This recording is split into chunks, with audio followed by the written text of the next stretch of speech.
Hello everyone and welcome to the capital of Latvia.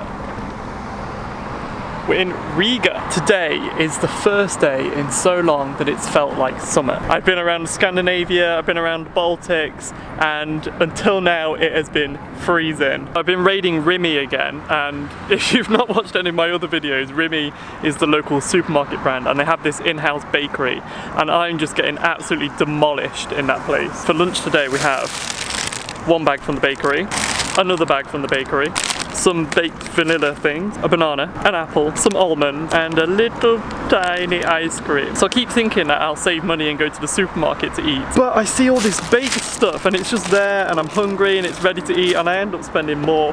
So this whole lot cost me €5. Look how good it is. I don't have any idea what any of this stuff is because I can't read the labels, but it looks so good. We have two spinach rolls, tried and tested, certified, gold standard snackage.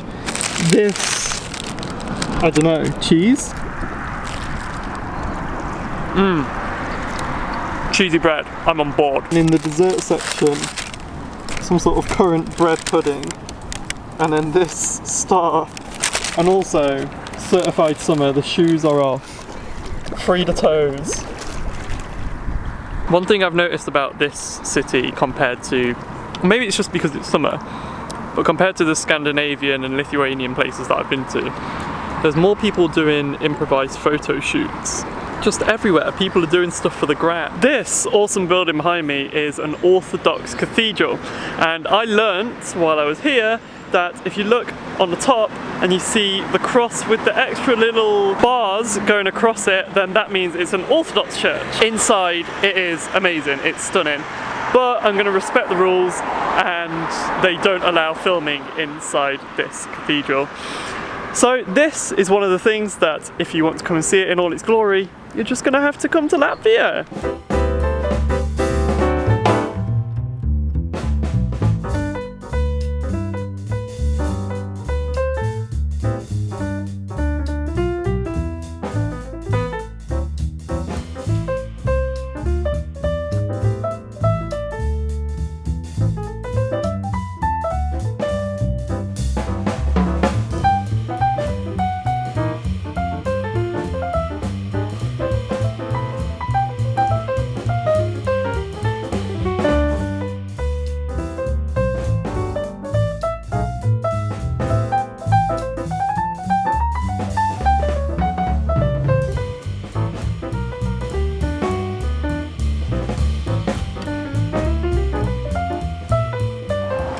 Riga is everything I wanted it to be. It's the Latvian dream, it's these old wooden houses, it's full of history, cobbled streets, and just so much contrast as well. It's a really modern and thriving European feeling city. It almost reminds me of Paris, but then at the same time it's so old-fashioned and traditional. Great place, I am loving it so far. I think if someone from outside of Europe said to me, I've got 2-3 days to spend in one European city, where should I go?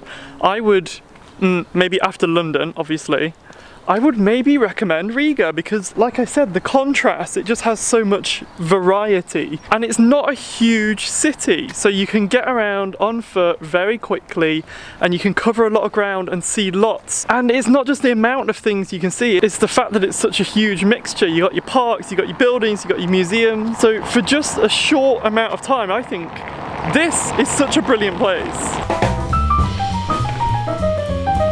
So, hello, it's a new day, it's the next day. This is the building that I'm staying in. This is the building that the hostel is in. It's this really old, cool stone staircase. I love this kind of aesthetic. We're in a hurry because I've not actually been outside today and it's 4:15 in the afternoon and I've forgotten to eat. I've made a peanut butter sandwich. My friend Agnieszka gave me this peanut butter. I know she watches the vlog, literally a lifesaver because I forgot to eat today. I've been upstairs in the hostel, editing all day. I just have those days where sometimes I don't go out, I have to stay in and edit. or work on some video stuff, or just do logistics. That's part of traveling, you have to have those days. And I just got so carried away with the editing, I lost track of time, and at 4:30, I have arranged a tour of the KGB building. Now, these tours aren't just given out all the time, you have to pre-arrange them and turn up on time, which is why I don't want to miss it. Oh god, it's so bright after being inside all day. The KGB were the secret police during the Soviet-Russian era here in Latvia and the Baltics, and I'm really interested to find out about that sort of thing. Hopefully we make it on time after I have my dinner, and hopefully we can film inside because there's some super spooky stuff going on with the KGB. Oh, so we made it with 1.5 minutes to spare. That's quite early for me.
And they use really small bullets because those are more quiet, those don't make such a mess.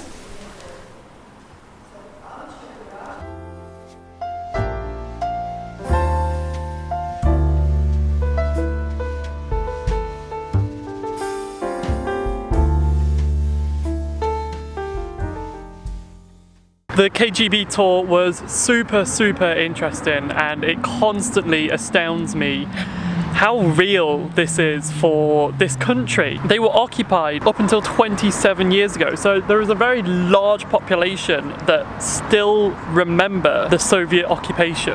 You know, this isn't something from the history books, this is real, that is still affecting people today. The tour guide, who was maybe in her mid-20s, similar age to me, said that her parents are still paranoid that people are listening in on them and that they're not very trusting people because of the KGB and the secret Russian police and this whole ordeal that the whole country went through. It's just fascinating and astounding that these things were happening so recently.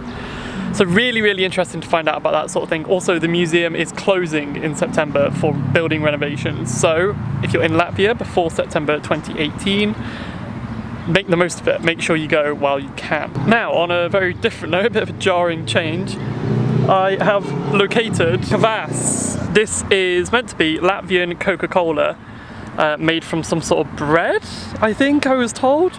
And apparently you have to try it when you're here, so we're gonna give it a go. Cheers. Oh, that is not great. It tastes a little bit like beer. I am not that keen. I'll still drink it though. That tastes a lot like beer, but it's not alcoholic. And I'm not keen on beer, so kvass is a no from me. Our final stop before we leave Riga, it's a classic sky bar of a hotel that I'll never be able to afford. Let's go and look at the view and not spend any money.